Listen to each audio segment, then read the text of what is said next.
The day I met my angels, I was actually incredibly upset.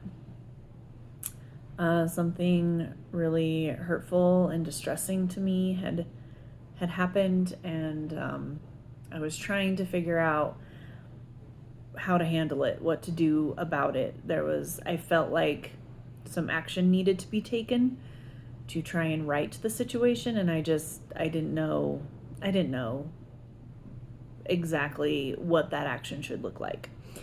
And it was really distressing me. And I was journaling about it because at this point I'd been neurocycling for a while. And which, if you haven't watched the video on neurocycling, go back and watch that video and you'll know what I'm talking about. Because it was causing me a lot of anxiety in my body, and I could recognize that. So I was journaling, and I had a very clear thought, like a voice in my mind again. And it told me to go to my sacred place. I have this place that's really a physical place, not the place in my mind, but an actual physical place that is really sacred to me. And so I was like, oh, that's probably a good idea, right? I can go there. I can kind of be alone with my thoughts. It's quiet. I can try and receive further guidance, you know? So I went to that place and I sat there and sat there and sat there, and the same thoughts kept going in my brain. I don't know if any of the rest of you have this, but when there's something I'm really passionate about, especially if I'm upset, I often have conversations with the other party in my mind, and they just keep replaying and replaying and replaying. Like, if I practice it enough, then they'll all of a sudden appear and I can give them a piece of my mind, you know? And so that's what was happening. I was just replaying and replaying and replaying the same thoughts and the same conversations, and like how, you know, trying to decide how I should handle the situation because it did involve other people. And I remember finally in my mind just thinking, why am I here? These are all the same thoughts I was having while I was sitting at home. Like, why am I here? You told me to come. Why did you want me to come here? You know? And so I thought, well, maybe I need to clear my mind. And at this point, I had been meditating for a while. That'll probably be my next video, is talking about meditation. And I had found that it's often difficult for me to clear my mind. I just have a busy mind. And so, but I had learned that if I imagined Christ touching my temples with his fingertips, that at least for a moment, my mind would go blank. My mind would go clear. And everything would kind of settle and hush. And it might only be for a few seconds, and then the chatter would start to come back, or sometimes it would last a little bit longer, but at least for a moment, my mind would be silent. And so I was like, okay, I'll try that and see if that, you know, helps clear things out so I can receive something new, because I feel like I was told to come here so I could receive something new. And so I got comfortable and I closed my eyes and I pictured the Savior putting his fingertips on my temples, and I saw something in my mind so clearly. I've never seen anything that clearly before. And I saw myself standing, and I saw Christ standing in front of me with his fingers on my temples.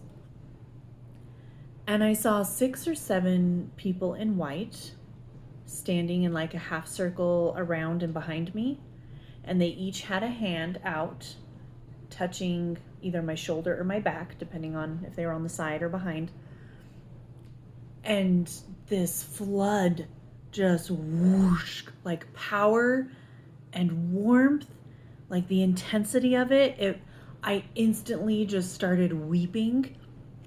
It was so powerful, but it only lasted like 1 second, maybe even a fraction of a second. It was like, bam, like I saw it, I felt it, and then it was gone.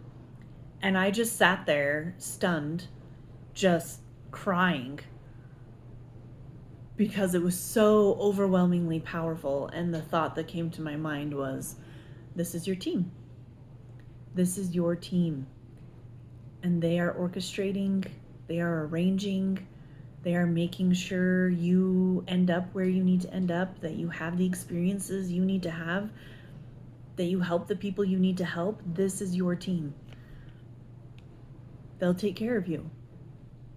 And I was never told exactly like how to handle the situation I was struggling with in that moment. I wasn't told, oh, you need to say this to this person, or, nothing like that. It was just, this is your team.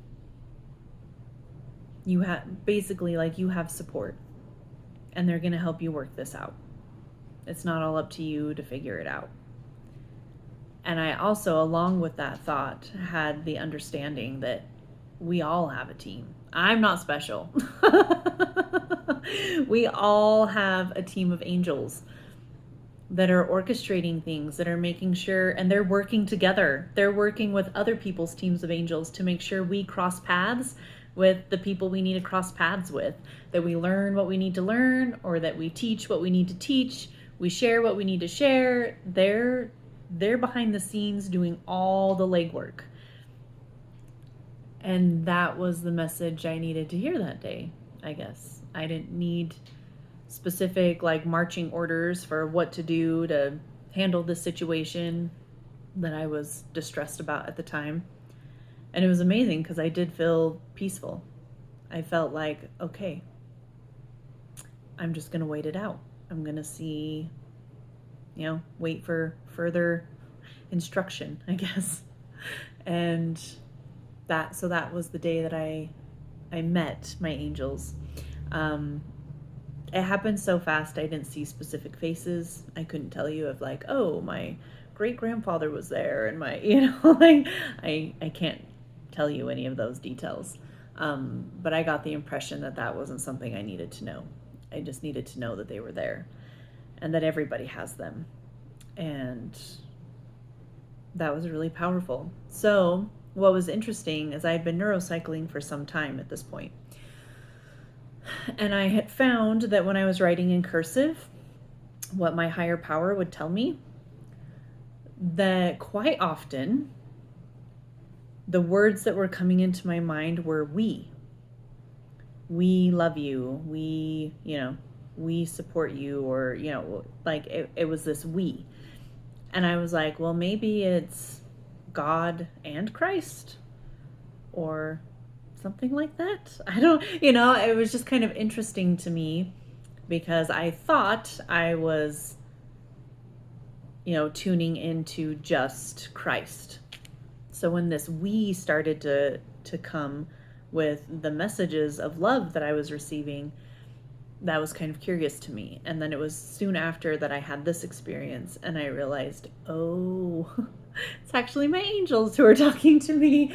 So when you hear me talking about, future experiences, and I talk about my angels, this experience is how I first came to know that I had my angels. And it was because of this experience and starting to get those we messages when I was neurocycling, that made me realize that it's often my angels who are communicating with me and guiding me and, kind of working on behalf of my higher power. And so anyway, keep your minds and hearts open. If you start to feel like you receive messages of love from us and we instead of I or me, you're probably getting them from your angels.